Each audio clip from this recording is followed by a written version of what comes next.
साल 2011 तारीख 15 मई। जब बार बार आसमान से हेलीकॉप्टर के आने जाने की आवाज़ सुनाई देने लगी तो चौपाल में बैठे एक बाबा बोल उठे, दिखे जालिया टिकैत। यह सुनते ही चारों तरफ शांति और लोगों के रोंगटे खड़े हो गए। उस दिन पश्चिम उत्तर प्रदेश का किसान तो मानो अनाथ सा हो गया था, उसकी आवाज़ चली गई थी। आज पुण्यतिथि है। एक अलग ही शख्सियत थे बाबा टिकैत, जिनके एक आह्वान से ही लाखों की भीड़ जुट जाती थी और एक हुंकार भर से ही सरकारें हिल जाती थी। उनकी छवि एक अक्खड़ ठेठ देहाती किसान नेता की थी, यानी जो जिद पर अड़ जाए वो टिकैत। जिले में धारा 144 लगी हुई थी, सभाओं पर पूरी तरह प्रतिबंध था। कलेक्ट्रेट में तो समूह बनाकर घुसने तक की मनाही थी। ऐसे में पश्चिमी उत्तर प्रदेश का एक देहाती सा दिखने वाला नेता न सिर्फ कलेक्ट्रेट में समर्थकों के साथ घुस जाता है, बल्कि बैटरी वाले माइक से अपना संबोधन शुरू कर देता है। यह कलेक्ट्रेट था पश्चिमी उत्तर प्रदेश से सैकड़ों किलोमीटर दूर बुंदेलखंड के झांसी का। न सिर्फ इतना, बल्कि डीएम के आदेश पर माइक बंद कराने आए पुलिसकर्मी को माइक पर ही दहाड़ते हुए इस नेता ने कहा था, कलेक्टर हमारा मालिक ना है, उसे हमारी आवाज़ से दिक्कत है तो दफ्तर छोड़कर चला जाए। शेर की तरह दहाड़ने वाला और किसानों के लिए किसी पत्थर के चट्टान की तरह खड़ा होने वाला यह किसान नेता महेंद्र सिंह टिकैत के अलावा दूसरा कौन हो सकता है। 80 के दशक में चौधरी महेंद्र सिंह टिकैत की लोकप्रियता और जलवे चरम पर थे। न जाने कितने प्रधानमंत्री किसानों की चौखट पर आने को बाध्य हुए और किसानों की मांग सुननी पड़ी। बाबा टिकैत जब भी अपने प्रेतक गांव सिसोली में हुक्के की गुड़गुड़ाहट के बीच कोई बयान जारी करते तो लुटियंस दिल्ली के एसी कमरों में बैठे लोगों को पसीने शुरू हो जाते थे। उन्होंने अपने घर आए प्रधानमंत्री तक को करवे से पानी पिला दिया, चाहे भ्रष्टाचार हो या बिजली की बड़ी दरें।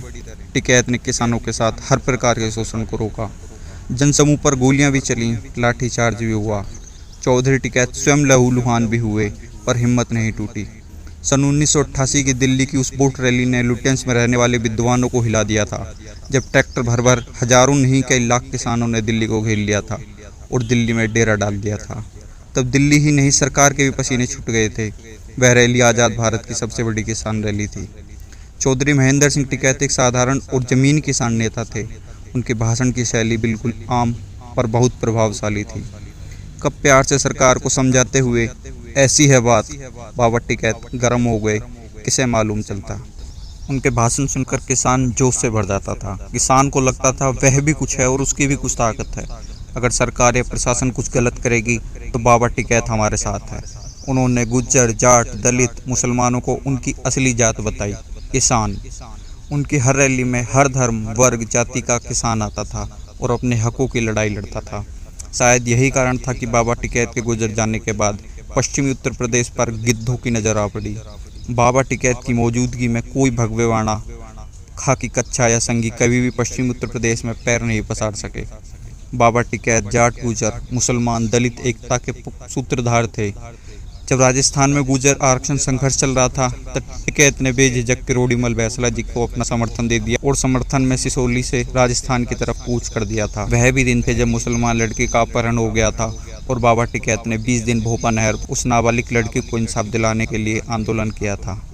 बाबा टिकैत की रैली में मुसलमान भारी संख्या में होते थे और उनमें बेहद विश्वास रखते थे।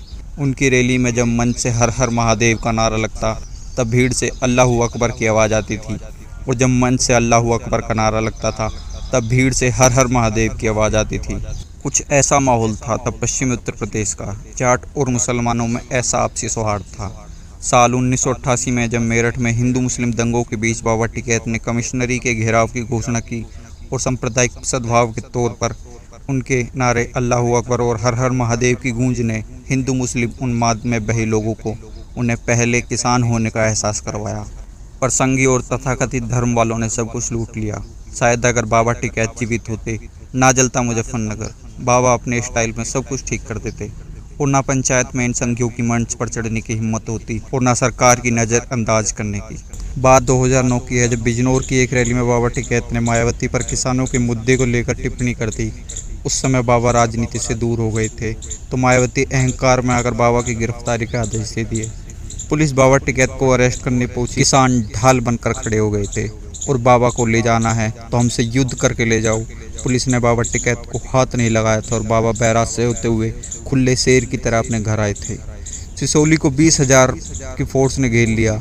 मायावती ने केंद्र से भी सहायता मांगी, परंतु आसपास के गाँव में ऐलान हो गया था अगर गाँव में एक भी पुलिस वाला घुसा या तो हम रहेंगे या वो। शाम तक सारी जट्टियात सिसोली पहुंचने लगी। पुलिस प्रशासन पूरी तरह घबरा गया। उस समय मायावती के कैबिनेट में सचिव शशांक शेखर मुजफ्फरनगर के ही जाट थे। उन्होंने बाबा से माफ़ी मांगी और स्थिति संभाली। सिसोली वह गांव जिसमें हमारे बाबा ने 3 प्रधानमंत्री और 6 मुख्यमंत्रियों को करवों की ओक से पानी पिला दिया। बाबा का चरम काल 1985 से 2005 तक रहा। देवगौड़ा तो बाबा के बहुत बड़े भक्त थे। हर दूसरे महीने उनसे मिलने सिसोली आते थे और पता चलता कि बाबा खेत में गए हैं तो एक प्रधानमंत्री उनसे मिलने खेत तक चले आते थे। ऐसी पर्सनैलिटी या ऐसा व्यक्तित्व शायद ही भारत में कोई हो जिससे मिलने प्रधानमंत्री भी खेत में जाता था। ऐसे महापुरुषों के कारण ही आज किसान और जाट जाति को दुनिया जानती है। बाबा टिकैत का ठेठ ग्रामीण है जो हमेशा सत्ता को दंडवत होने को मजबूर कर देता था। अपनी ज़िंदगी में दर्जनों बार जेल गए बाबा टिकैत ने कभी किसान की पकड़ी को झुकने नहीं दिया। आज किसान बेबस है, गूंगा है, क्योंकि उसकी आवाज़ जो चली गई है।